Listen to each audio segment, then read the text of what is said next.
အားလုံးပဲမင်္ဂလာပါဒီနေ့မှာတော့ Grade 10 English စာရဲ့ Unit-8 Food Chain အစာကွင်းဆက်အကြောင်းကိုပုံလေးတွေကိုကြည့်ပြီးတော့နားထောင်ကြည့်ရအောင်နော်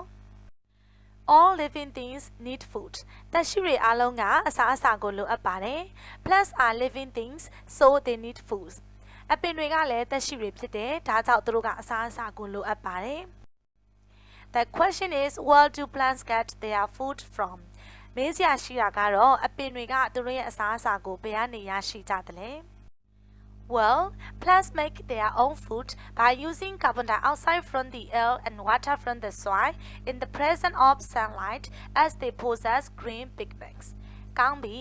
အပင်တွေက as they possess green pigments သူတို့မှာဆက်ရောင်ခြည်ပစ္စည်းတွေရှိတဲ့အတွက်ကြောင့် in the presence of sunlight နေအောင်ကြည်ရရှိမှုရဲ့အောက်မှာ carbon dioxide from the air and လေထုထဲက carbon dioxide ရဲ့ water from the soil မြေကြီးထဲကရေရည်ကို by using အသုံးပြုပြီးတော့ make their own food သူတို့ရဲ့ကိုယ်ပိုင်အစာကိုချက်လုပ်ကြပါတယ်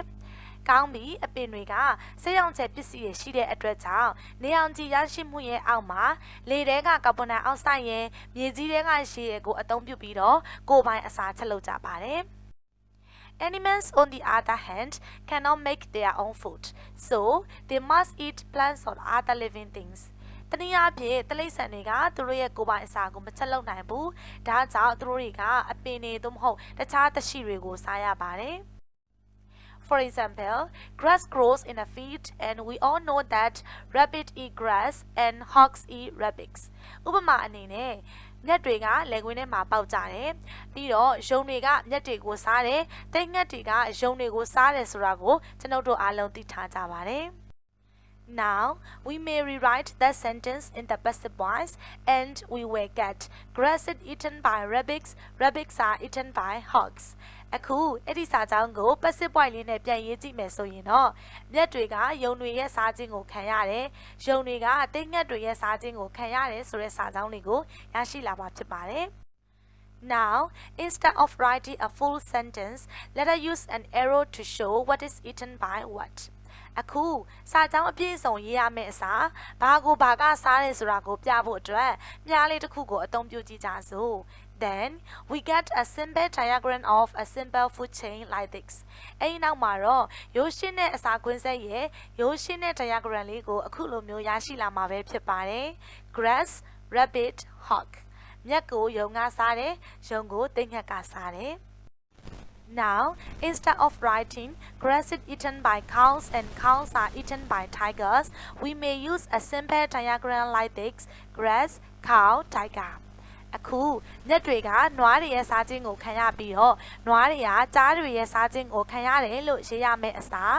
grass, cow, tiger ဆိုပြီးတော့အခုလိုမျိုးရိုးရှင်းတဲ့ diagram လေးကိုအသုံးပြုနိုင်ပါတယ်To understand better, let us take a little larger food chain where grass is eaten by grasshopper and grasshopper by frogs and frog by snakes and snake by hogs.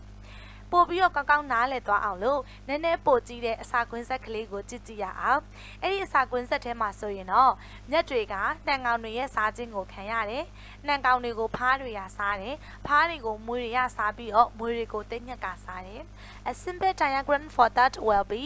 grass, grasshopper, frog, snakes, hog အဲ့ဒါအတွက်ရိုးရှင်းတဲ့ diagram လေးကအခုလိုမျိုး grass, grasshopper, frog, snake, hog ဆိုပြီးတော့ရရှိလာမှာဖြစ်ပါတယ်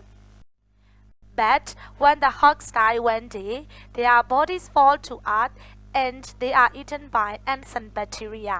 ဒါပေမဲ့တနေ့နေ့မှာတိတ်ငှက်တွေသေဆုံးသွားတဲ့အခါမှာတော့သူတို့ရဲ့ခန္ဓာကိုယ်ကကမ္ဘာမြေပေါ်ကိုကျရောက်ပြီးတော့သူတို့ဟာပျော့စိတ်တွေဘက်တီးရီးယားတွေရဲ့စားတောက်ခြင်းကိုခံရပါတယ် Their bodies then decompose and become nutrients for plants. အဲ့ဒီနောက်သူတို့ရဲ့ခန္ဓာကိုယ်တွေကပြိုကွဲဆွေးမြေ့သွားပြီးတော့အပင်တွေအတွက်အာဟာရတွေဖြစ်လာပါတယ်အစာကွင်းဆက်ကိုနားလည်စေဖို့အောက်က diagram လေးကိုလေ့လာကြည့်ရအောင် grass မြက်တွေကို grasshopper နှံကောင်ကစားမယ်နှံကောင်ကို frog ဖားကစားမယ် ဖားကိုတော့ snake မွေရစားတယ်။မွေကိုတော့ hawk သိငှက်ကစားတယ်။သိငှက်တွေရဲ့ dead body သေဆုံးသွားတဲ့ခန္ဓာကိုယ်ကိုတော့ ants and bacteria ပရွက်စိတ်တွေ ဘက်တီးရီးယားတွေကစားတောက်ပြီးတော့မြင်းစီလွှာအတွက်အစာအာဟာရတွေဖြစ်အောင်ပြောင်းလဲပေးလိုက်တယ်။အဲ့ဒီအစာအာဟာရတွေကိုမြက်တွေကပြန်ပြီးတော့မှစားတောက်တယ်။ဒီလိုနဲ့အစာခွင်းဆက်ကြီးဟာတစ်ခုနဲ့တစ်ခုချိတ်ဆက်လဲပတ်နေပါတယ်။ Bats such as vultures and crows and animals such as hyenas and jackals are called scavengers. လင်းသားတွေကြီးကန်းတွေကဲ့သို့သောငှက်တွေရဲ့ hyena ခွေးတွေနဲ့ခွေးအားတွေကဲ့သို့သောတိရစ္ဆာန်တွေဟာအတေကောင်စားတဲ့သတ္တဝါတွေပဲဖြစ်ပါတယ်။ These birds and animals eat the remains of what other animals have killed and eaten. ဒီငှက်တွေနဲ့တိရစ္ဆာန်တွေဟာအခြားတိရစ္ဆာန်တွေတပ်ပြီးတော့စားထားတဲ့အရာတွေရဲ့အကျွင်းအကြံတွေကိုစားတောက်ကြပါတယ်။ In fact, vultures eat even the rotting flesh of dead animals. အမှန်တကယ်တော့လင်းသားတွေကသေဆုံးသွားတဲ့တိရစ္ဆာန်တွေရဲ့ပုတ်သိုးနေတဲ့အသားတွေကိုတောင်မှစားကြပါတယ်။ Thus, what these scavengers do is a kind of cleaning up job. ဒါကြောင့်ဒီအသေးကောင်စားတဲ့သတ္တဝါတွေလုပ်တဲ့အလုပ်မျိုးဟာတန့်ရှင်းရေးအလုပ်မျိုးပဲဖြစ်ပါတယ်။ However, there are still bones and tiny pieces of flesh left behind when the scavengers have eaten and gone away. သို့တော်လည်းအသေးကောင်စားတဲ့သတ္တဝါတွေကစားပြီးလို့ထွက်သွားတဲ့အခါမှာအယိုးတွေနဲ့အသားအစအနတွေကျန်ရှိနေပါသေးတယ်။ After the scavengers come ants and other insects to eat up whatever is left behind. အတေကောင်စားတဲ့သတ္တဝါတွေစားပြီးရဲ့နောက်မှာတော့ကြန့်ရှိနေတဲ့အရာတွေကိုအကုန်ပြောင်းအောင်စားပြစ်ဖို့အတွက်ပရွက်စိတ်တွေနဲ့တခြားသော insect တွေရောက်ရှိလာပါတယ်။ Then come the decomposer. အဲ့ဒီနောက်မှာတော့အဆွေးစားတဲ့သတ္တဝါတွေရောက်ရှိလာပါတယ်။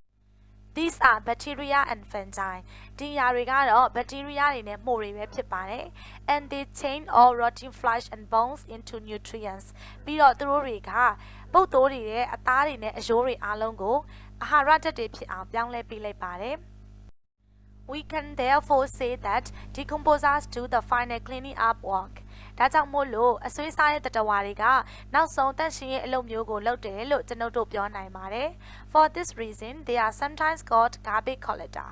ဒီအကြောင်းပြချက်ကြောင့်သူတို့ကိုအမှိုက်သိမ်းတဲ့သူတွေလို့ခေါ်လေးရှိပါတယ်။ And when plants eat these nutrients, they start the food chain all over again. ပြီးတော့အပင်တွေကဒီအာဟာရဓာတ်တွေကိုစားသုံးလိုက်တဲ့အခါမှာတော့သူတို့ကအစာခွင်းဆက်ကြီးတစ်ခုလုံးကိုတစ်ဖန်ပြန်လည်စတင်ပါတယ်။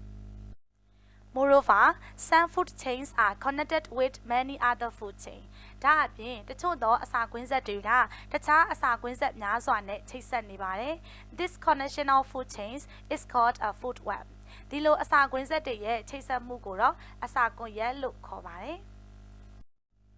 For example, squirrels eat nuts. ဥပမာအနေနဲ့ရှင့်တွေကအခုမှသီးတွေကိုစားကြတယ်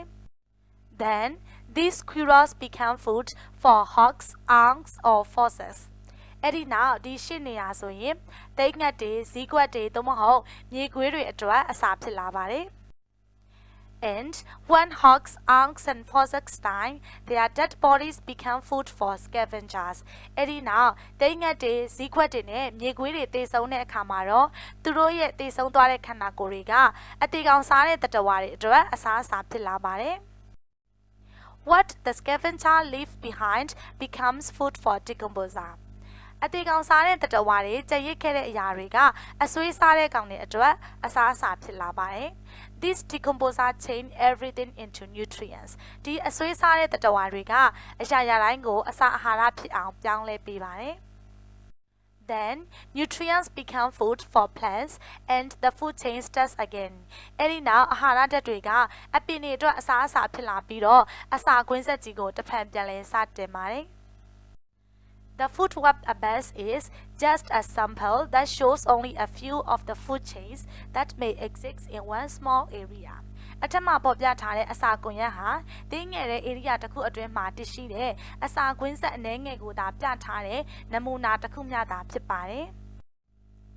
A complete food web might include 50 or more living things. ဒီပြည့်စုံတဲ့အစာကွန်ရက်တစ်ခုမှာတော့သက်ရှိ50သို့မဟုတ်50ထက်ပိုပြီးတော့ပါဝင်ကောင်းပါဝင်နိုင်ပါလိမ့်မယ်။ ဒီနေ့သင်ခန်းစာလေးကတော့ဒီလောက်ပါပဲဒီဗီဒီယိုလေးကိုနှစ်သက်တယ်ဆိုရင်တော့ like လေးပေးခဲ့ပြီးတော့ channel လေးကို subscribe လုပ်ထားပေးဖို့လည်းတောင်းဆိုပါရစေရှင်နောက်ဗီဒီယိုလေးနဲ့ပြန်တွေ့ပါမယ်